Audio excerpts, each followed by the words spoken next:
BFM Business et CB News présentent Hebdocom, Rebecca Blanc-Lelouch. Bonjour à tous et bienvenue dans Hebdocom. Au sommaire aujourd'hui, texte, article, newsletter. Nous allons parler d'une nouvelle plateforme au service de l'écrit. Ça s'appelle Kessel et nous recevons son directeur éditorial Julien Chavannes, accompagné d'une journaliste et autrice de Kessel, Charlotte Moreau. Salto aiguise les appétits. Qui va finir par acheter la plateforme? On y reviendra dans le journal de Julien Casqui. Et puis on terminera l'émission par cette question. Avez-vous été convaincu par la manière dont Emmanuel Macron a communiqué sur YouTube le week-end dernier? Harris Interactive a réalisé ce sondage pour Tilder et pour BFM Business. La réponse dans un instant dans le Focuscom avec Mathias Léridon, président de Tilder, et Flora Gebali, fondatrice de Coalition, agence d'innovation écologique et sociale. Voilà le programme. Hebdocom, c'est parti, ça commence. BFM Business, Hebdocom, l'invité média.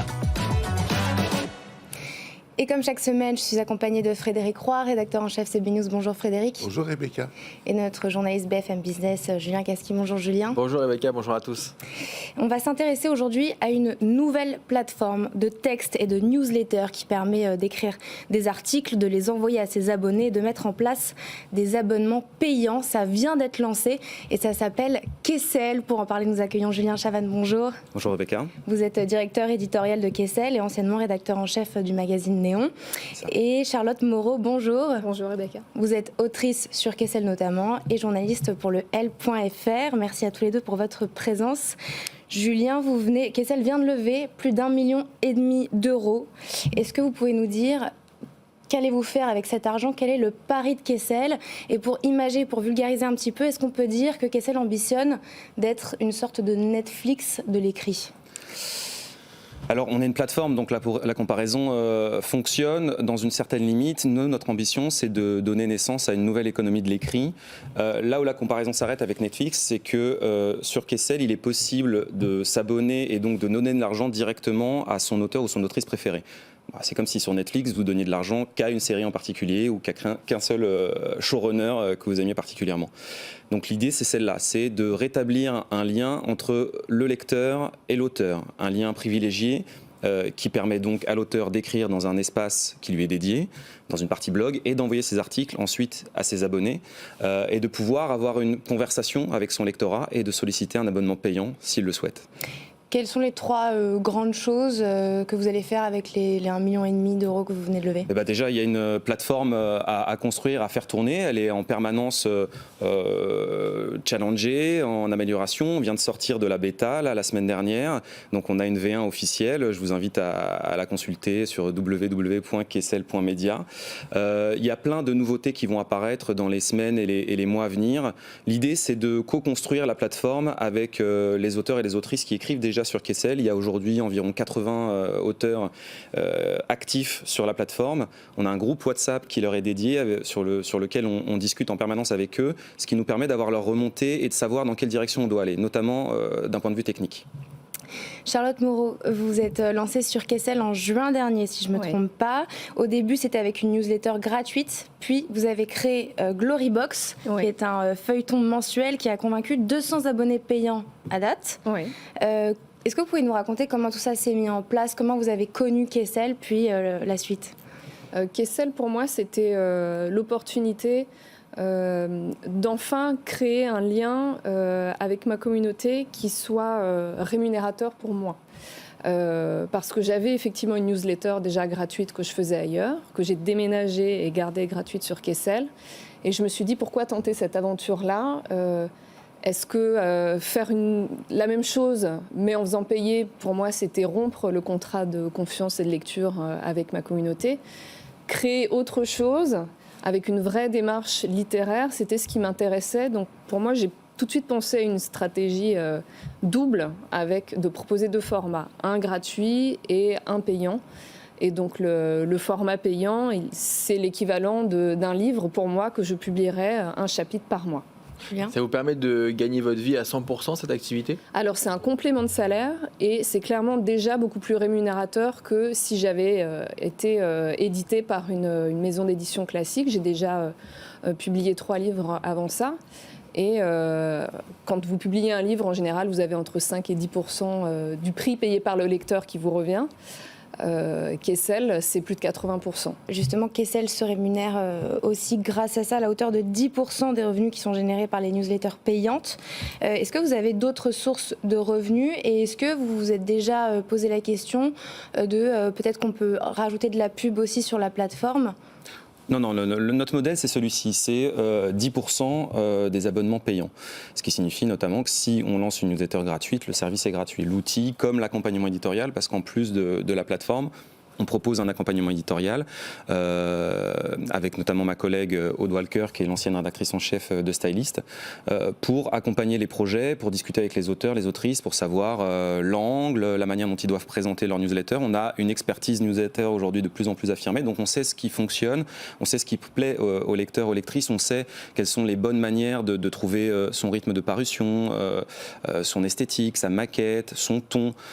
Aux États-Unis, on parle de solo média. En France, c'est plutôt on appelle ça des médias personnels. Donc, il y a un ton, une lecture, une écriture et une manière de communiquer avec son lecteur à trouver, qui est très particulier. C'est quand même une nouvelle manière d'écrire. Donc, on est là pour accompagner à ce niveau-là.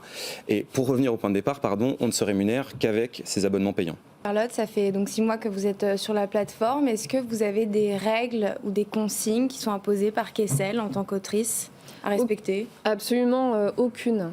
Et d'ailleurs, ça nous vaut quelques échanges mensuels assez cultes à chaque fois parce que je sollicite des suggestions et puis après, je les écoute pas. Mais je sais que, je laisse infuser et puis je fais les choses à ma manière.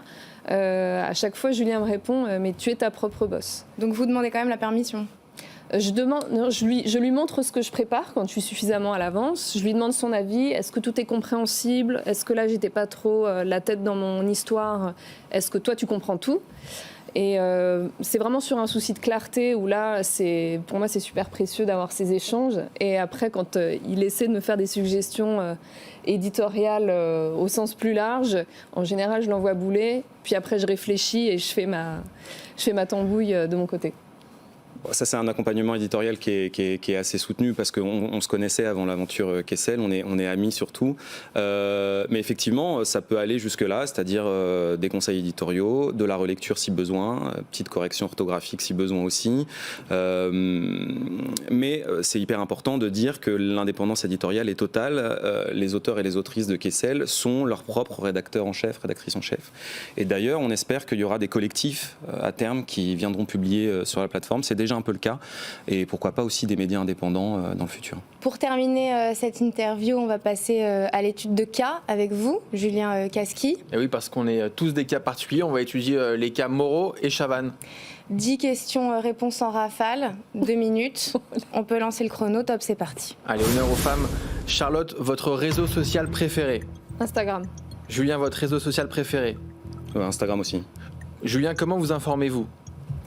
Il y a des newsletters maintenant de plus en plus. Sinon, la presse écrite, papier, dont je viens. Quels journaux ? L'Obs, Society, Le Monde, le M du Monde, où écrit ma collègue Aude Walker depuis peu. Julien, l'événement d'actualité qui a le plus retenu votre attention cette semaine ? La vache, faut être hyper rapide. Chrono tourne. Le fait que la Coupe du Monde en France soit pas du tout boycottée. Voilà. Donc vous la boycottez ? Vous regardez pas les matchs ? J'essaye de beaucoup moins les regarder, ce qui est très difficile parce que j'aime bien le foot, c'est terrible. Mais oui, je la regarde beaucoup moins que d'habitude. Charlotte, si vous étiez une émission de télévision, ce serait laquelle ? l'Hebdocom. Julien, bonne réponse. Si vous étiez une émission de télé. C'est terrible. 1 minute. Pareil, Hebdocom. Si vous étiez un journal, Julien, ce serait quoi ? Le journal de BFM, évidemment. Si vous Vincent Bolloré ou Bernard Arnault, Julien ? Si vous deviez choisir entre Vincent Bolloré ou Bernard Arnault. Non, il n'y a pas de joker dans cette émission. Bernard Arnault, alors. Charlotte, votre plateforme de streaming préférée ? Je vais pas dire Tidal parce que j'y suis et c'est une catastrophe. Netflix. Netflix. Et enfin, Julien, la personnalité qui vous inspire le plus dans le journalisme ? Laurent Somnas. Est-ce qu'on a une dernière question? On a terminé, on a même 30 secondes d'avance. Moi, j'ai une dernière question à vous poser à tous les deux. Est-ce qu'il y a une question qu'on aurait oublié de vous poser, Julien? Et que vous auriez aimé qu'on vous pose? Non, mais je vais réinsister sur un truc qui est hyper important pour nous, c'est effectivement les abonnés, notamment les abonnés payants, parce que Charlotte, elle a plus de 200 abonnés payants en presque 3 mois maintenant, mais en fait, ça allait très vite. Elle a sorti que 3 articles. Je suis désolé, je reviens vraiment sur Kessel. C'est pas la seule, il y a de plus en plus de journalistes. On vient juste de se lancer et on est hyper heureux. On a plus de 33 000 abonnés en tout aujourd'hui, plus de 850 abonnements payants. Donc on est hyper heureux de constater que ça fonctionne, que ça marche. Donc on espère vraiment que dans les semaines et les mois à venir, on sera pour plein d'auteurs, d'autrices, de collectifs, une solution, un complément pour avoir un petit peu plus de revenus grâce à l'écriture. Merci beaucoup Charlotte Moreau, vous êtes journaliste pour le L.fr et autrice sur Kessel notamment. Merci Julien Chavannes, vous êtes directeur éditorial de Kessel. C'est parti pour votre journal, Julien, riche en actu aujourd'hui. Riche en actu, ouais, gros journal.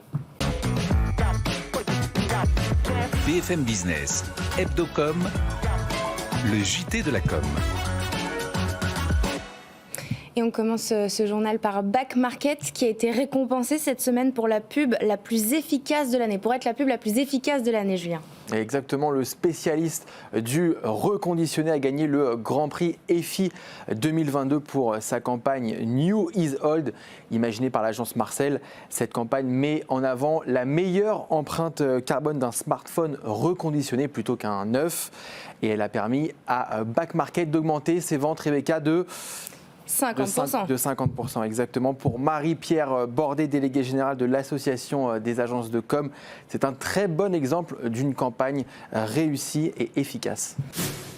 C'est-à-dire d'être parfaitement raccord par rapport aux évolutions qui nous sont demandées par le changement climatique, par l'inflation, et qui montrent aussi le pouvoir positif qu'a la communication sur les modes de consommation. Mauvaise surprise cette semaine pour les téléspectateurs de TF1. Ce mercredi, la chaîne a coupé la diffusion du match de foot France-Tunisie un peu trop vite. TF1 est en effet parti en pub juste après l'égalisation d'Antoine Griezmann à la dernière seconde.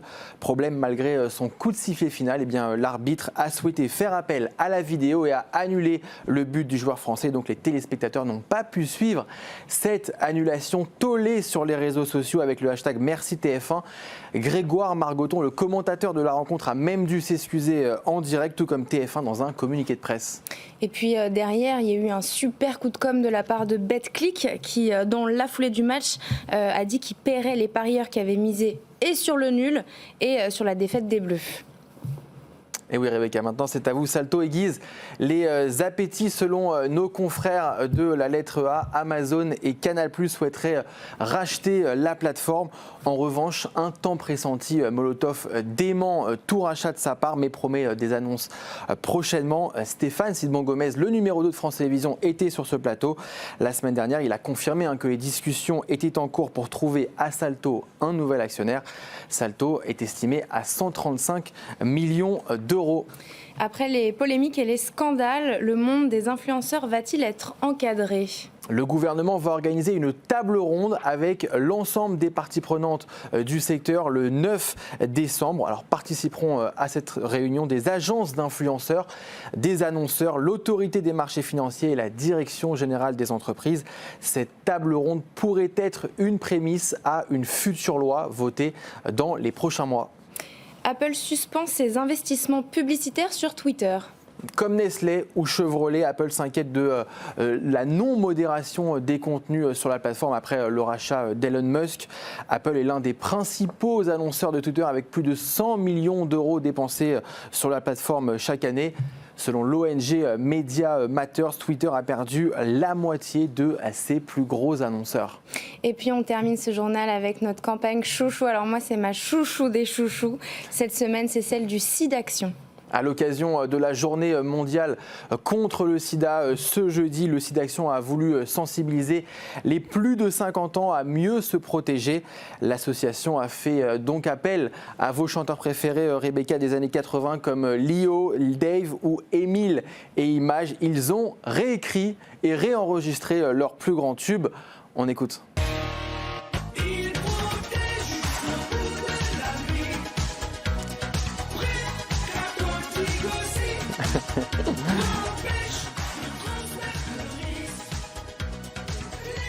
Voilà, c'est la boîte de nuit sur le plateau d'Hebdocom. Cette campagne intitulée Les tubes qui protègent a été créée par l'agence The Good Company et les morceaux donc, qui ont été réécrits sont disponibles dès maintenant sur les plateformes de streaming et aussi sur les radios musicales. Le clip est sur les réseaux sociaux et sur tous les réseaux sociaux. Merci Julien, on valide Frédéric cette campagne. Absolument, surtout que The Good Company a déjà été récompensé aux EFI cette semaine pour SIDAction, donc voilà, ça continue, c'est très bien, mais pas aussi enthousiaste que vous, mais c'est génial. Merci à tous les deux, c'est parti pour le Focuscom. BFM Business, Hebdocom, le Focuscom. Et puis, il y a autre chose, il y a le train aussi au quotidien quand on vit dans des métropoles. Pour tenir notre ambition écologique, je veux qu'on se dote d'une grande ambition nationale qui est, dans 10 grandes agglomérations, 10 grandes métropoles françaises, de développer un réseau de RER, de trains urbains. C'est se dire, au fond, le RER, ça n'est pas que sur Paris. Dans les 10 principales villes françaises, où il y a une thrombose, où il y a trop de circulation, où les déplacements sont compliqués, on doit se doter d'une vraie stratégie de transport urbain. Et c'est un super objectif pour l'écologie, l'économie, la qualité de vie. Merci beaucoup. Emmanuel Macron, dimanche dernier, qui répondait aux questions des Français sur l'écologie. Concernant cette intervention, avez-vous été convaincu ou non par la manière dont le président de la République a communiqué sur YouTube? Et la réponse est non à 65%. Harris Interactive a réalisé ce sondage pour BFM Business et pour Tilder. Pour en parler, nous accueillons Flora Gebali. Bonjour. Bonjour. Vous êtes fondatrice de Coalition et Mathias Léridon. Bonjour. Vous êtes président de Tilder. Merci à tous les deux d'être avec nous. Flora, je commence avec vous. Est-ce qu'on est surprise du résultat premièrement? Et deuxièmement, on en pense quoi de cette façon de communiquer, de faire des annonces? Alors moi je suis assez surprise du résultat que je vois parce que YouTube ça reste finalement un canal d'expression de la même manière que le sont les médias traditionnels. Donc en fait faire une émission sur France 2 ou faire une émission sur YouTube en choisissant d'en épouser les codes, c'est finalement la même idée. C'est juste un autre espace et c'est un espace qui est souvent plus adapté quand on voit que les jeunes sont déserteurs des médias traditionnels, notamment de la télé. YouTube c'est aller dans un espace sur lequel ils sont présents et donc ça me paraît surprenant sur l'exercice. Après sur le fond effectivement se mettre dans une situation de monologue face caméra, est-ce que c'est ce qui est attendu parce que c'est une plateforme de greenwashing qui est complètement non contrôlable, fact-checkable par les internautes. La plateforme de greenwashing, vous parlez de YouTube ? En fait, quand on choisit son espace de communication, on n'est pas dans du journalisme. Il n'y a pas un journaliste fact-checker en face. On n'est pas dans une expression qui peut être justement contestée avec des forces en face qui vont, que ce soit des journalistes politiques ou des internautes ou des jeunes, peu importe. Mais en fait, là, ça reste une plateforme totalement libre qui est du coup une plateforme de com et pas de journalisme. Et c'est ça la nuance qui, à mon avis, crée de l'insatisfaction. Parce que quand on voit les niveaux de défiance de la population envers les politiques, se payer des plateformes d'expression comme ça, où c'est de la com, c'est un peu trop facile. Mathias Léridon, est-ce que ça peut aussi ne pas être le calendrier entre les annonces de ces nouveaux RER le dimanche et le lendemain, l'annonce concernant l'augmentation du prix du titre de transport qui émet ce résultat d'insatisfaction? Oui, moi je voudrais juste dire que finalement, tout compte fait, Emmanuel Macron, il a quand même très bien endosser les codes de communication qu'il y a sur les réseaux sociaux, sur YouTube. Parce que de fait, la séquence, elle est très bien faite. Elle a été relayée sur Twitter après. L'opération de communication à destination d'une population qui effectivement déserte les médias traditionnels, donc les jeunes, ça fonctionne bien. D'ailleurs, dans le sondage, 57% des jeunes sont totalement convaincus par cette forme de communication. Et il faut regarder cette séquence sur YouTube, c'est la troisième meilleure audience depuis qu'il a été réélu. Donc c'est une opération de communication à destination des jeunes qui fonctionne très bien. En revanche, il y a 3 décalages qui du coup créent le problème. Alors d'abord, il y a un premier décalage, c'est que on a oublié qu'il y avait McLuhan. McLuhan, il a dit quoi? C'est le médium et le message. Et le problème, c'est que le médium influe sur le message. Quand on annonce sur des réseaux sociaux, sur une chaîne YouTube, un projet qui est un projet à 20 ans, avec des milliards d'euros, des RER dans 10 villes, il y a un décalage entre le médium sur lequel on l'annonce et la réalité du débat qu'il y a après. Et d'ailleurs, il y a eu débat après parce que c'était un grand programme national et qu'on se demande pourquoi il a été annoncé sur YouTube. Laura, vous êtes d'accord ? Pas tout à fait, parce que je pense que chaque président fait avancer les codes de l'expression présidentielle et les fait changer, ce qui est bien normal. Emmanuel Macron ne s'exprime pas comme le général de Gaulle, et en fait c'est logique puisque la société a changé. Moi je travaillais à l'Élysée à l'époque où on a annoncé le premier remaniement ministériel sur Twitter avant de sortir le communiqué de presse.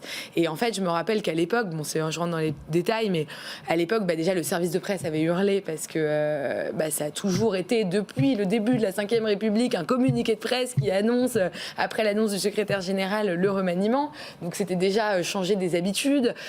C'était après tous les journalistes qui disaient mais attendez, en fait on a plus intérêt à vous suivre sur Twitter, sur le compte Élysée, toute la journée, que regarder les dépêches AFP. En fait, ça va plus rapidement. Donc effectivement, Internet change les codes du journalisme traditionnel et de la façon dont derrière, les journalistes vont être capables de s'emparer d'un sujet et de le diffuser. Mais ça me paraît être assez dépolitisé comme sujet. Et c'est pas tellement juger Emmanuel Macron sur... c'est vraiment un fait, c'est comme ça. Politique pure. Moi, j'ai plutôt tendance à penser que c'est utile d'avancer sur les codes de la communication politique. Pourquoi ? Parce qu'aujourd'hui, on a une génération qu'on appelle la génération Z à partir de 1995, qui est une génération qui, pour 70% d'entre elles, ne se déplace pas aux urnes. Et une des grandes explications de ça, c'est parce qu'on ne s'adresse pas à eux dans les médias et dans leurs médias. Et c'est une génération qui passe plusieurs heures sur Instagram, plusieurs heures sur YouTube chaque jour.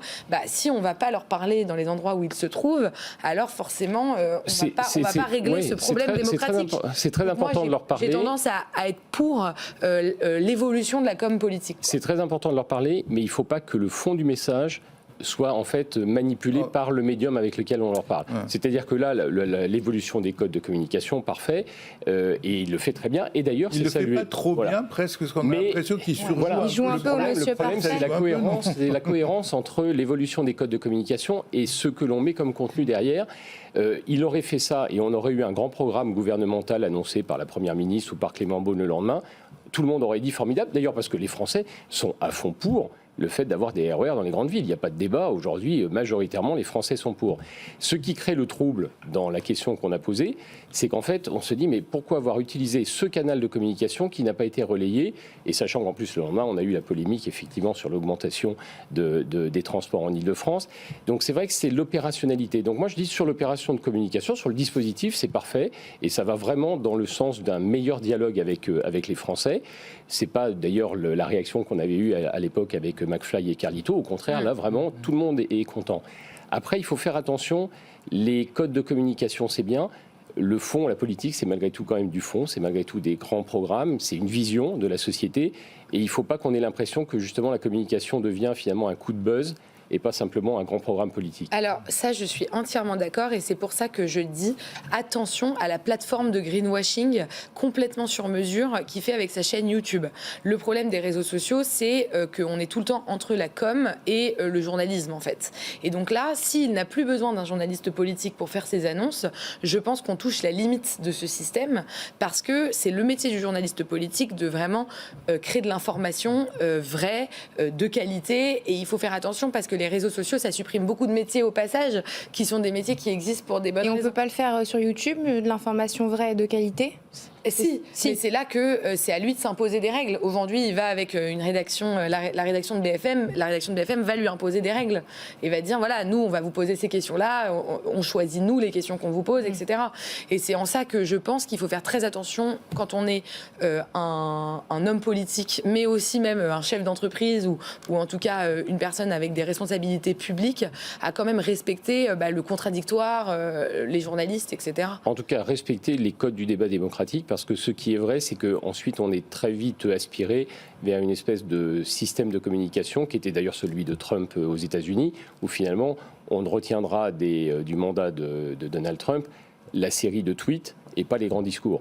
Les tweets, c'est très bien, mais il faut que ça soit en support des grands discours et que ça ne se substitue pas à la densité de la pensée politique. On doit s'arrêter là. Merci Mathias Léridon, vous êtes président de Tilder, et merci Flora Guébali, vous êtes fondatrice de Coalition, une agence d'innovation économique et sociale. C'est l'heure de votre chronique média. Frédéric Roy, c'est parti.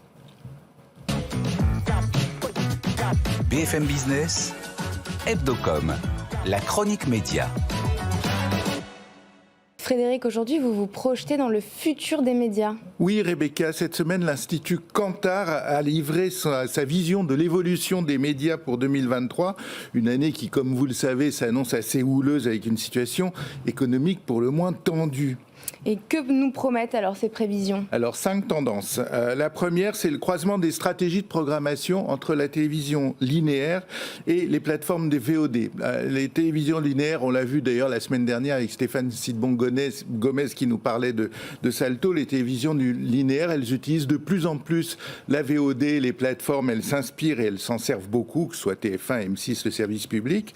Mais de l'autre côté, les plateformes VOD, elles vont plutôt vers ou en tout cas elles testent des stratégies de programmation linéaire. On ne lance plus systématiquement les séries d'un seul coup pour faire du binge-watching. On le goutte à goutte à son intérêt. Et pourquoi est-ce que cette stratégie a son intérêt ? Parce que, et c'est la deuxième tendance, les plateformes de VOD, on l'a déjà dit sur ce plateau, se mettent aussi à la publicité, Netflix, Disney+, et les autres. Et c'est mieux de laisser un peu le temps passer pour mieux consommer de la pub. Et alors la consommation de la pub, comme vous dites, est-ce qu'elle va changer ? Ouais, elle va changer aussi. Parce que déjà, la première chose, c'est que le cookie tiers, vous savez, ces petits programmes qui permettent de nous traquer sur Internet, va enfin disparaître, nous dit-on, en 2023. Autrement dit, on essaye de mettre la bonne pub au bon endroit pour s'adresser aux bonnes personnes. C'est moins efficace que le ciblage des cookies, mais c'est un peu plus respectueux de la vie privée. Ça n'empêche pas nos amis publicitaires d'avoir toujours de très bonnes idées pour essayer de nous toucher quoi où qu'il arrive, avec, en provenance des États-Unis, le placement de produits qui va augmenter. Et mieux encore, la technologie va permettre de changer les produits selon l'endroit où vous habitez ou la cible que vous représentez, exactement comme sur la télévision, la publicité segmentée. C'est de la science-fiction. Quasiment, ouais, mais tout ceci s'inscrit dans un contexte, je ne vous l'apprends pas, climatique et énergétique pour le moins tendu, et c'est la 5e et dernière tendance pour 2023. Ce sera l'année du net zéro, autrement dit de la neutralité carbone. Les annonceurs, les agences médias et les supports s'y mettent. Il va falloir cette année avoir des résultats, tous à vos calculettes carbone. Merci Frédéric Roy, merci à tous de nous avoir suivis. Rendez-vous la semaine prochaine, même heure, même endroit, mais aussi sur le site internet. On est disponible en replay et en podcast. Très bon week-end sur BFM Business. Hebdocom sur BFM Business.